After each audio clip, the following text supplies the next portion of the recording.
Think about it. When we were colonized, what did the white people do when they came to this country? They came and grabbed the land. So, I believe, I may be wrong, but I believe that there's plenty of land, even in the rural areas. Anyone can still do something there and still make money. Slowly, slowly. I'm not saying we all become farmers, we're making millions, but I'm talking about survival. So land is the most important thing. Without land, you are nothing.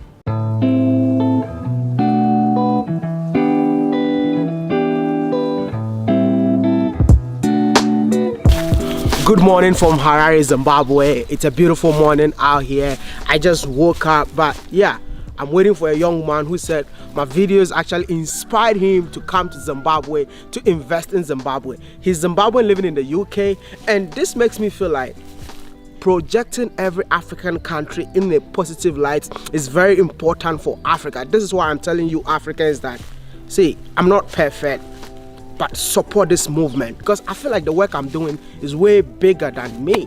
So all I'm asking for is for you all to support me as an African. You know, I used to watch his videos for a very long time. In fact, I'll sit down with the family, watch his videos, and these videos were a source of my inspiration to move back to Zimbabwe. The guy is coming here and he wants to take us to his farm, but I feel like starting the video from the house, meet him and take him to the farm. Welcome to Zimbabwe, man. Thank you. Wow. Good to see you. Wow. How's everything? Everything is fine, man. You can tell. I can't believe I'm seeing you, you know. How come? I've been watching your videos, and this is why I come back. I told you yesterday. This is why you came back to Zimbabwe. That's why I came back to Zimbabwe. How? It's so inspiring. The way you told the story. Amazing. And I'll tell you one story in particular. One of the reasons that made me come back home was I was in a place where I had achieved a certain measure of financial success, but I was unhealthy. I was unhappy. And I said I was going to come back home, come back to nature. And that's where we are standing right now. Back to nature farms, because I got back home finding all these things that were happening with the suffering and pain and premature death from these diseases, and said let's go ahead with a few other like minds I was able to associate with and launch and catalyze a movement called the Back to Nature movement. That one caught my eye. The guy was so sick of living in America and he decided to come back home. Wow, this is so inspired, man. And I just want to tell you that welcome home. Yeah. What are you doing in Zimbabwe now? Poultry farming. Poultry farming? Yes. You grow what you eat? Oh, absolutely. Absolutely. We need to go check it out, man. Yes, definitely. Definitely. You have a message to tell Africans before we go? They're watching you. Oh, they're watching me. Any message for them before we go? Oh, absolutely. You know, for everyone in the diaspora, Africans, don't live your life on the defense. This is the place. You come here, you grow your own foods, the climate is good, you meet your people, and there's more opportunities here than over there. I've lived in England for 21 years, but I'm telling you, there's more opportunities here. Don't believe in all the negative stories. This is the place, and I'm not going back.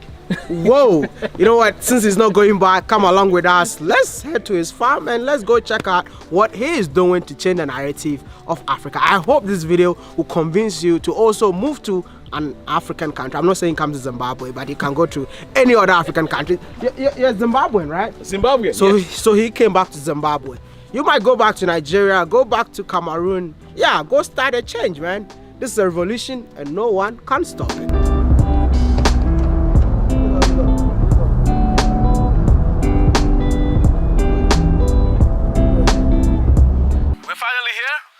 This is Rua Organic Farm.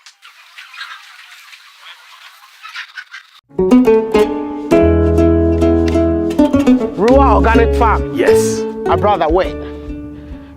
I have so many Africans living in Africa that watch my channel, yeah?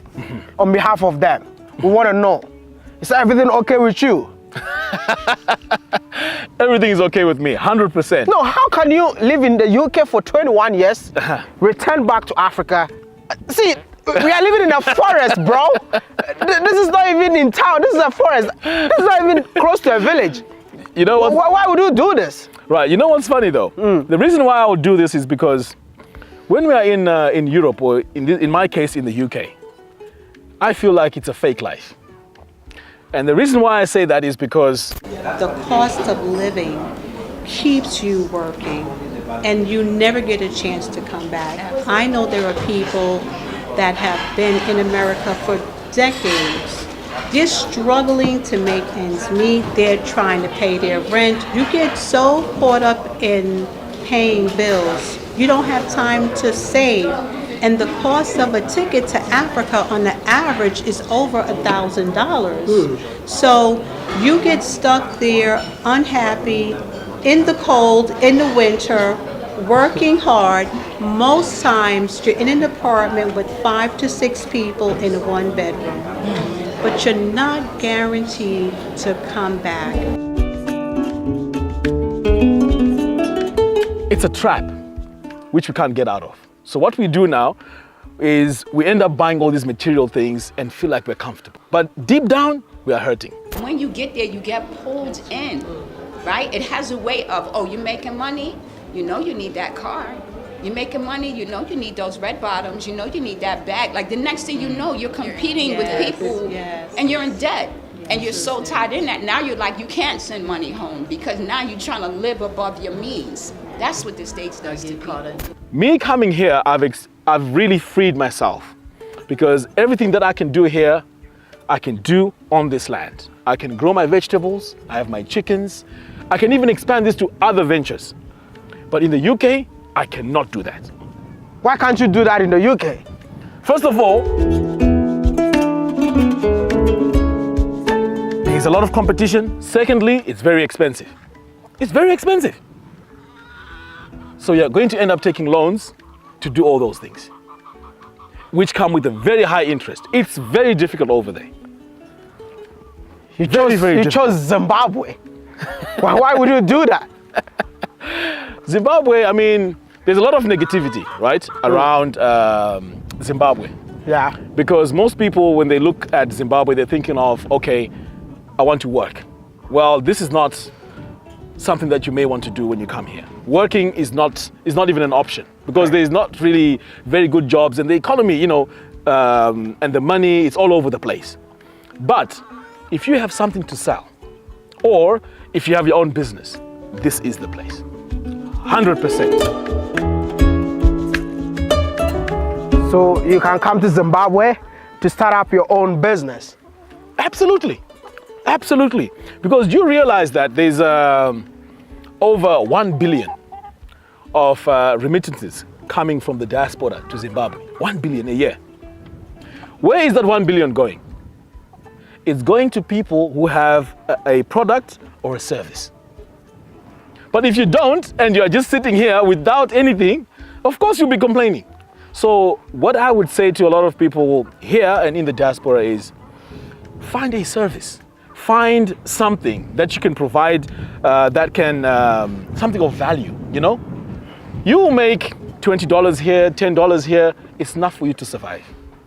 Definitely, 100%. Do you own this land? Yes. You bought it when you came back? I bought it while I was in the UK. You see, it's like you're planning your return. Absolutely. You know, it's actually funny because a few years back, my kids were actually joking and saying that, you know, we see you on your farm growing your own food, and that has become a reality today. So this plan was there for a very long time. But the challenge I had was, remember I mentioned that it's a trap living there. I was trapped for about 10 years. I was really working there. I did all the jobs. Cleaning, working in factories, all of that, I did it. But what I realized is the money is not even enough to save. It's not even enough to save for you to do something here, even if you're working double shifts, because the tax is very high and the cost of living is very high. So on average, everyone ends up borrowing money to survive or to want the nicer things. The only breakthrough I had was I created my own business, an online business. That online business now gave me the opportunity to start saving money. And when I started saving that money, my mind and my focus was back home. Were you living or surviving in the UK? I was surviving. I was surviving. 21 years of surviving. Yeah, survival. How long have you been here? 2 months. Are you living or surviving? I'm loving it. I'm loving it. Oh I'm my loving goodness.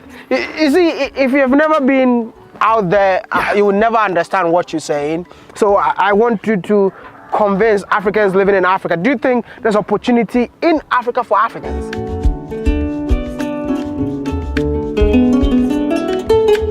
Absolutely. Absolutely. You see, for example, Zimbabwe, all right? I mean, I won't speak for other countries because I haven't been there. But for this country, think about it. When we were colonized, what did the white people do when they came to this country? They came and grabbed the land, right? So, I believe, I may be wrong, but I believe that there's plenty of land, even in the rural areas. Anyone can still do something there and still make money. Slowly, slowly. I'm not saying we all become farmers, we're making millions, but I'm talking about survival. So land is the most important thing. Without land, you are nothing. Without land, You're nothing. you are nothing.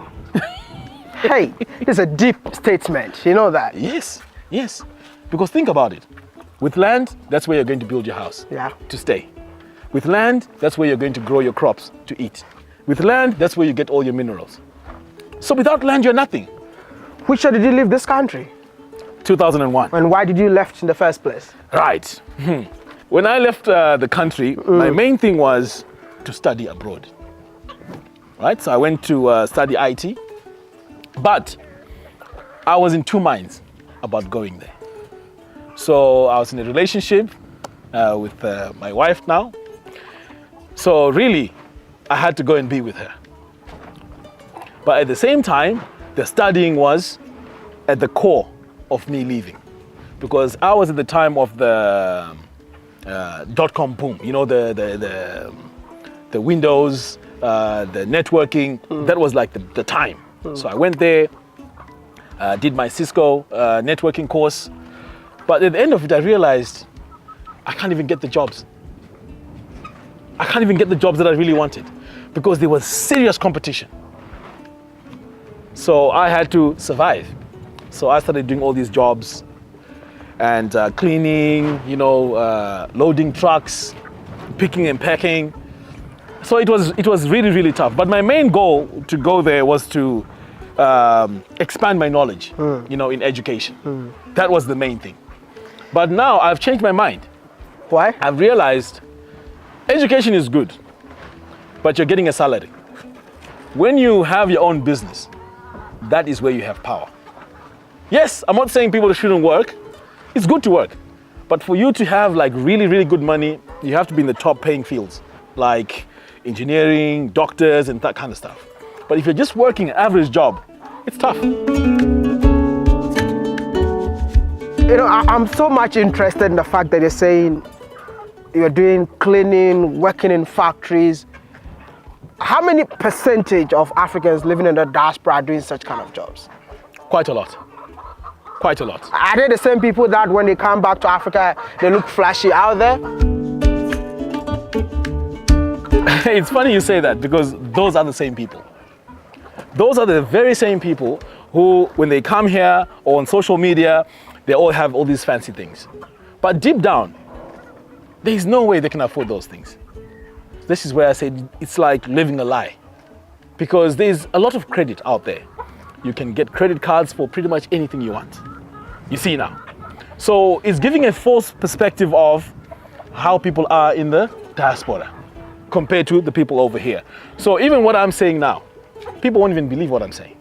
Because people believe what they see. Exactly. If they see something on social Exactly, media, exactly. that's what they believe in. You know what? Right now, I don't even believe you because all I want is that your passport to go to the UK and then come back. And I'm also going to tell people that don't go. But for now, I need to go and experience what you experience so that I can tell my story in my own way. Yes. I mean, what are you doing right now? Right now, in fact, before I answer that question, remember I told you that I have my online business, right? Where I teach people how to become successful online, start an online business, do web design and courses as well. Yeah. So during COVID, I made quite a lot of money. So the question now I had was, what do I do when I come back here? That was the key question. Because I could come here, have a house, but then again, how do you survive? You have a house, you're in your house now. Yeah. How do you You don't have survive? any business. No business, nothing. How do you survive, right?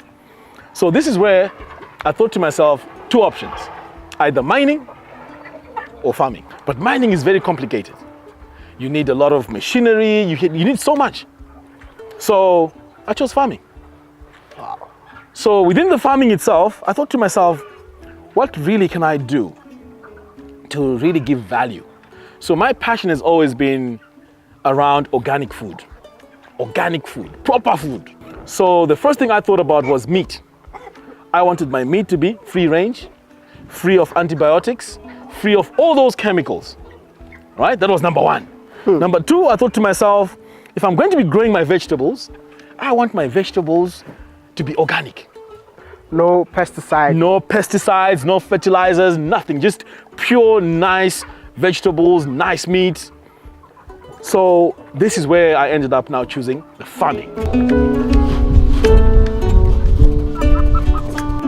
You lived in the UK, you come back to be a farmer. Right, now let me tell you something very interesting. And I did a bit of research on this. If you take away the top technology guys, the Elon Musks, the Mark Zuckerbergs, who do you think the richest people are? I have They're no farmers. idea. Farmers. Because if you can feed people, you have a ready market. Now, I'm not saying I'm going to be the richest, but I'm saying I can survive with this.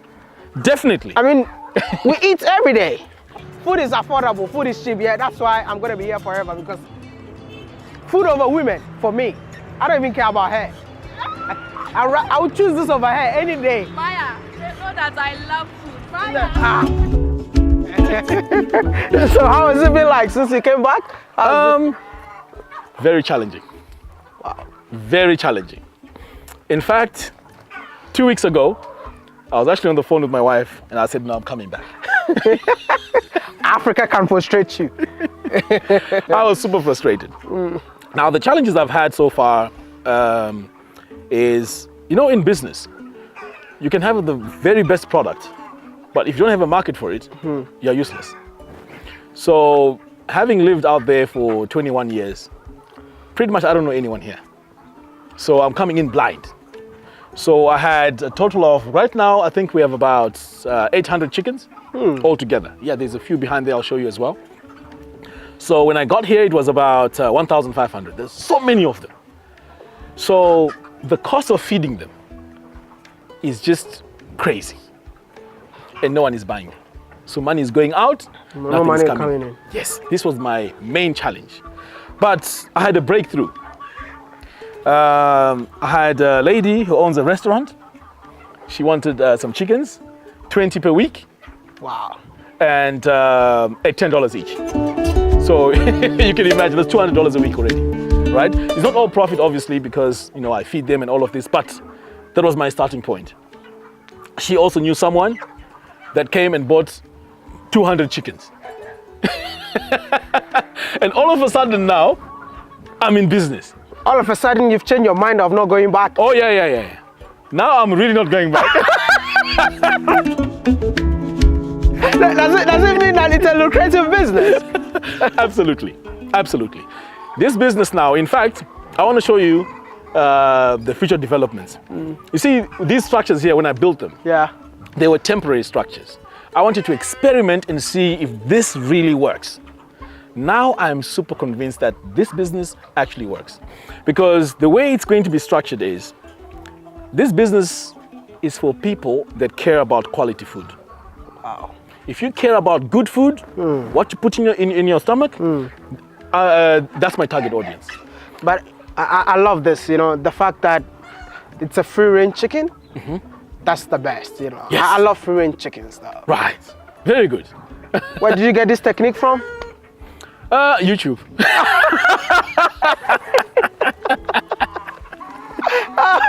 YouTube is the best university in the whole world. Big ups to the person who created YouTube, man. That's amazing. Oh yes, YouTube. There's also a guy from Uganda. What's his name? Farm Up. Farm Up. I know Farm Up. What's his name? Hi guys, welcome back to the channel. I'm Dr. Daniel. I'm a retired medical doctor. I don't practice medicine anymore, at least officially. And I do farming. Poultry farming mainly occupies me, and it's where I do make my money from. Shout out to that brother. He's doing amazing. I can't wait to meet him in Uganda. Yes. We are in Africa, right? And I know you spoke about the challenges and all of that.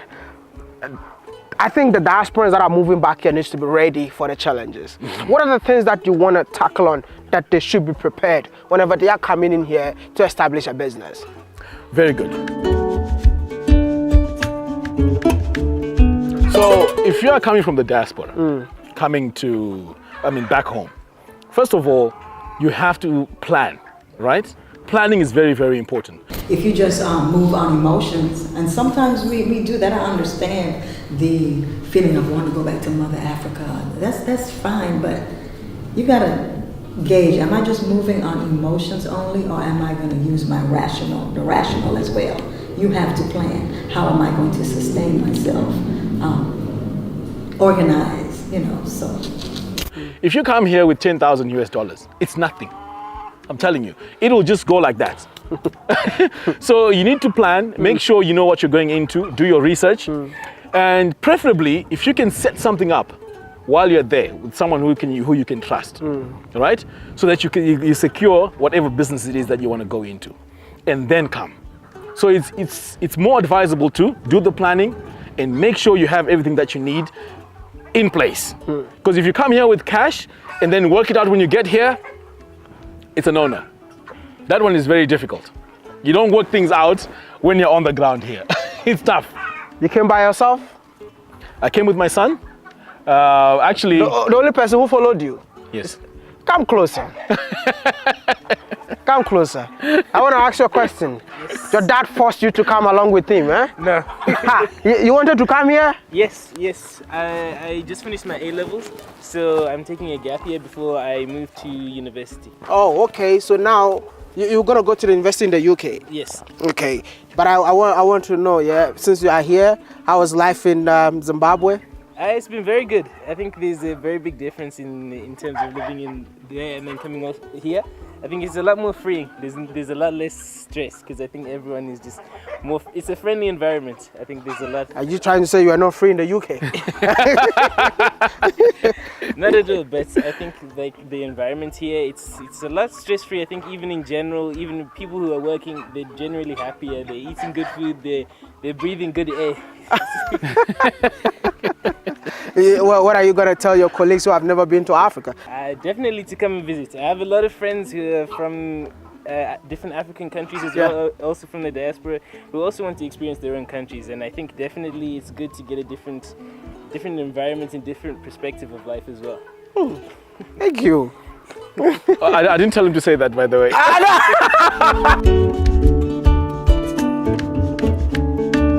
We have our layers. So this is the main breeding stock, right? Okay. So what happens is our hens, they lay the eggs. You can see there's a few there. Oh, yeah. Yes, those ones. Huge. And there's a few on top of there, but they haven't finished laying yet. So what we do now is we take these eggs and we put them in the incubator. You have incubator here? No, it's not here because here we don't have electricity yet. Okay. Yeah, so it's in a different location. So we put the eggs in the incubator and then they come out as chicks after 21 days. So this is how I've managed to expand to about 1,500 chickens. Now that I know that this system is working, is to expand it with permanent structures. So what I'm doing right now is we are making some bricks. So these bricks is what we're going to use for building the permanent structures. So once we build the permanent structures, because this is going to be an organic farm, we want to give the chickens more space. So you see all this land here, all that. Wow. We're going to add some grass, okay? It's called rye grass. It's very high in protein. So we're going to let the chickens go in there and free range in there. How many hectares? This is 4.5 hectares, the total area here. When I got here, all right? Yeah. I went to the shops. I bought 3 tomatoes for $1. I was shocked. I said, there's no way. 3 tomatoes, $1. 3 onions, $1. Too expensive. So I said, you know what? Let's grow our own food. So what are you growing in here? So here we have, this is a very common vegetable. We use it with most of our meals. These are greens, very high in iron, very, very good. So we have quite a lot. You can see here, we have more. So we're going to have everything here. Onions, tomatoes, peppers. That's the plan moving forward now. How much money do I need to invest in a business like this? Like the capital to invest in a business like this? Money that I can start with. Yeah. Okay. So before I answer that question, there's 2 things. Yeah. Here, you can get land like in the rural areas. There's another guy who does poultry farming here. I'm forgetting his name now. But he started off in the village and he's doing very well. Now with him, there's no need to have a lot of money, you know, to start the project because the land is there. Okay. So all you need now are the chicks and they go for $1 each. So you can decide how many you want to start off with. Okay, so this is also something that we plan to do in the future to help those who want to get started into the similar business. We're going to have packages where you have, like, let's say 10 hens and 2 and say 3 or 4 male ones. Okay, so we can have fertilized eggs, right? Yeah. So if you start off like that and you are patient, slowly, you know, you start having your eggs, you incubate them and all of that, or even let them sit on the eggs, you start having your chicks. It's a very easy business to get started. So I would say even as low as $200, $300, you can start this poultry business. You see, with me now, I decided to put so much into it because I really wanted to grow, you know, fast. And the reason why I bought land is because I wanted to leave a legacy for my children. Because one thing we don't do as Africans, in my opinion, is we worry about us and we let the kids take care of themselves. And even if they do take care of themselves, we want money from them too. Do you think agriculture is the future? Absolutely. Without agriculture, how do we survive? Think about it. How are we going to survive? Even just health-wise, how do we survive without agriculture? There is no way out of this one. Agriculture is the way. And like I said earlier on, the money that you make here, you can survive on as little as $1,000 a month. But that is not even possible in the UK. And the money is there in this country. So I would say to a lot of people, taking action is very important. Take the action and don't look back. Look for opportunities and stop listening to the negative stories that we hear in the news. You know, experience the life yourselves, and also, and this is very important, discuss and spend time with like-minded people. Because there's no way you're going to be convinced to come if you have negative people. You have to have this attitude of surrounding yourself with positive people who have solutions rather than talk about problems. Because this is the thing that you'll find a lot. People will tell you about how bad things are, but they won't tell you about how to fix them. Is it because the diasporas are not ready to be part of Africa? I mean, they're not ready to join hands with people in Africa for us to build Africa together? Because before I started making videos, or people that I've met along my journey, they keep on telling me this, that in the diaspora, they're so negative about Africa because of the things that they see on news, because of the things that they hear from Africans themselves. You know, so I just want to know, is it because they're not ready or what? Yeah, partly it's because they're not ready.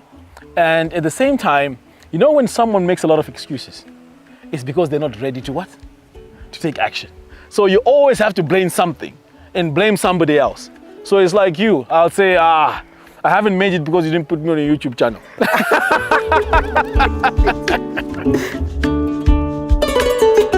If you had a chance to change one thing in Zimbabwe, what will it be? If I had a chance to change one thing, wow, that's a tough one. I would say maybe we help each other out. Help each other out, support each other on a one-to-one basis, and also coming from the top. The governments, the local authorities, if we work all together, I think we'll make a big change. I'm really passionate about Zimbabwe and Africa in general.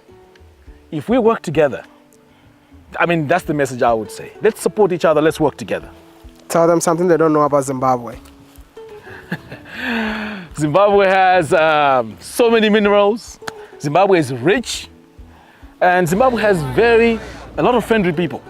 Look, it's almost like I've met you before. Yeah, true. And I won't take that from you guys. Zimbabweans are so friendly. I'll let you know that, like, they're close to Ghanaians, yeah. It's Africa to the world, moving back to Africa, Africa for Africans, and it's possible to make it in Africa. My name is Watermaya, the one and only annoying village boy from Ghana. I'll see you all in the next one. I am Maya. Peace out.